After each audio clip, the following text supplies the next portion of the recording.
O ganito rin ba ang busina ng inyong sasakyan? Or ordinary na busina.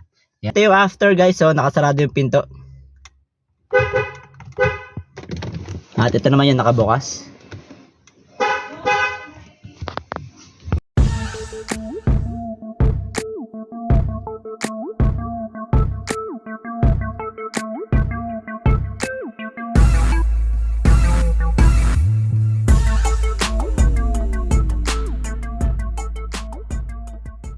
Hello mga kulitshop, isang magandang araw po sa ating lahat. Ayan, so ganito rin ba ang busina ng inyong sasakyan?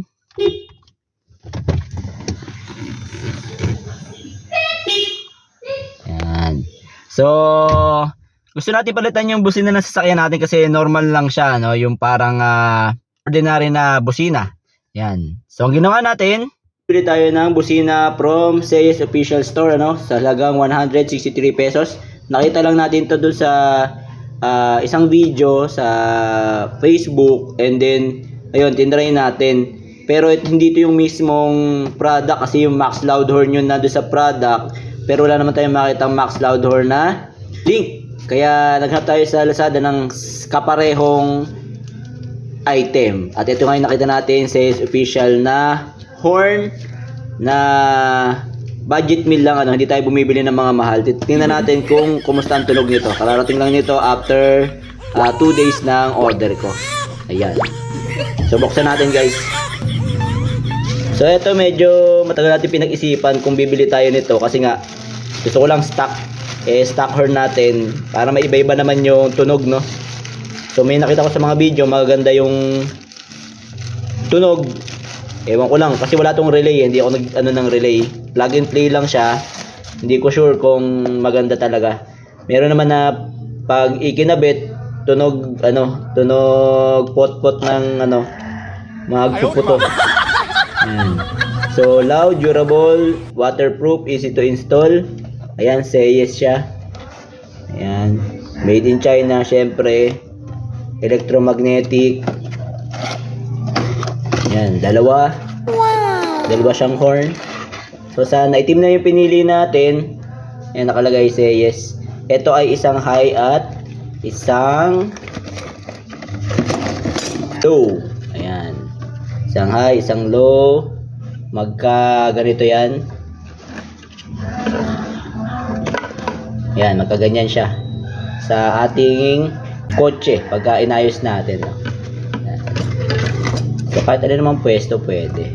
Tingnan natin mamaya kung kumusta siya, kung gagana ba siya. Tapos meron siya kasamang eto, dalawang bracket.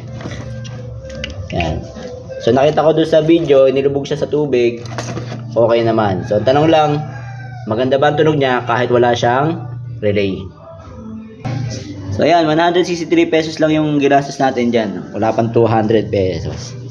So dito sa isa sa Altis natin, kung mapapansin nyo, meron ito yung kanyang busina, ito isa, dalawa sa harapan, and then meron pang isang maliit. So hindi ko alam ngayon kung sila bang tatlo ay magkakasama sa kailangan nating palitan o ito lang dalawa na nandito sa harap.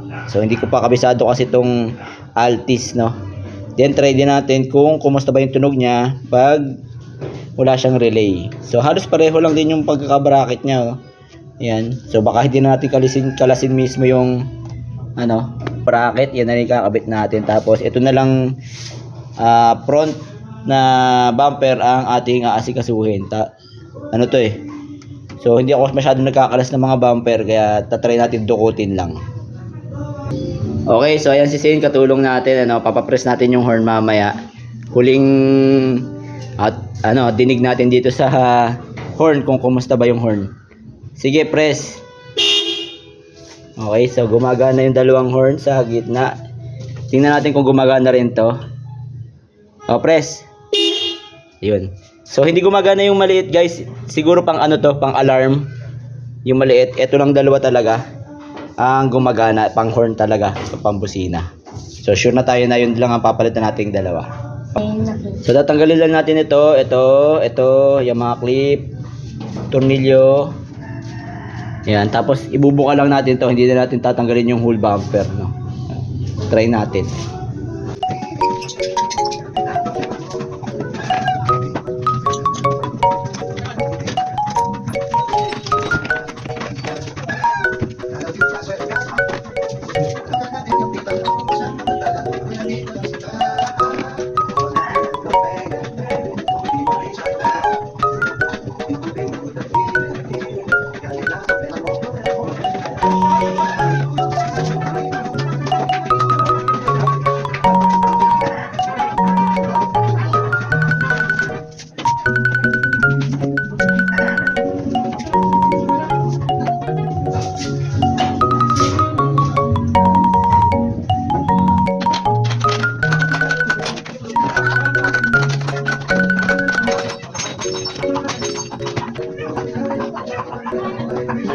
Okay guys, so nung binunod ko yung ating original na busina, nakita natin is isa lang yung kabitan niya ng wire. So dito sa ating ikakabit na busina, dalawa. So ang gagawin natin diyan, ang isa niyan kasi is positive, isa ay negative. So pwede nyo ikabit ito dun sa wire na original na nakalagay, tapos itong isa iba-body ground natin, negative, no? So ang gagawin lang natin is kakabit natin ito dun sa original na wire. Itong dalawang to, and then yung kabila, itong nasa part ng kanan natin, ito yung ili-negative natin. So dahil nga wala siyang wire, pumutol ako ng wire na to. Yan, pumutol ako ng wire na to. Ito kasi, yung original na busina, ang pinaka-negative niya, ito, sa bracket. Kinakabit yung pinaka-bracket niya, ano?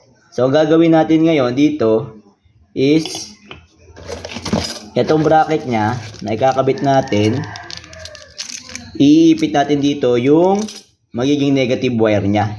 Isasabay natin siya para yun yung pinaka ground niya. Okay. Okay, so ganito yung ginawa natin guys, no? Yung negative, ilagay natin dito sa may bracket, tapos ito yung sa positive, no? Dun sa ating wiring. Tapos ito ikakabit natin dito sa may kotse natin. Yan. So ganyan bali magiging itsura niya. Kabit.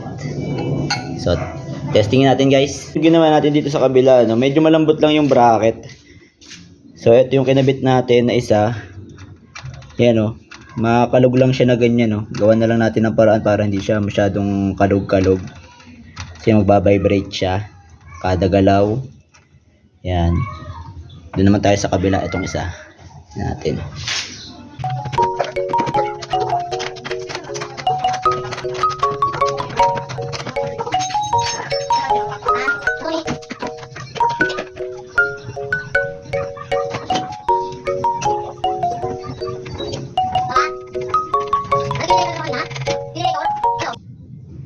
Ayaw ko magtanggal ng bumper yan. Mas makomplikado sa akin. Kaya ito, kinatsagaan natin dito sa dukot-dukot lang.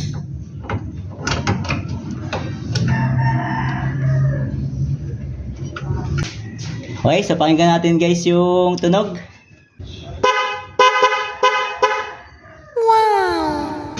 Ganda ng tunog, no guys. Pogi na yung tunog niya, hindi na yung pipit na dating tunog niya. Okay, so try natin guys, no, yung sisay naman na magbubusina. Ganun. Yung lakas, no? Isa pa. Yan, sige. Hanggang doon na lang guys, kasi baka may natutulog na kapitbahay, magpagalitan tayo. Lakas. So, okay na okay yung ating wala pang 200 pesos na busina, no? Yun. So, yun nga lang, ang downside lang talaga niya is yung bracket. Napaka, lambot ng bracket. Yung bracket niya is malambot. Ayan, no? Maganda sana yung matigas-tigas ng konti para steady lang siya pagka may mga lubak-lubak. So, try natin, papalitan natin yung bracket niyan.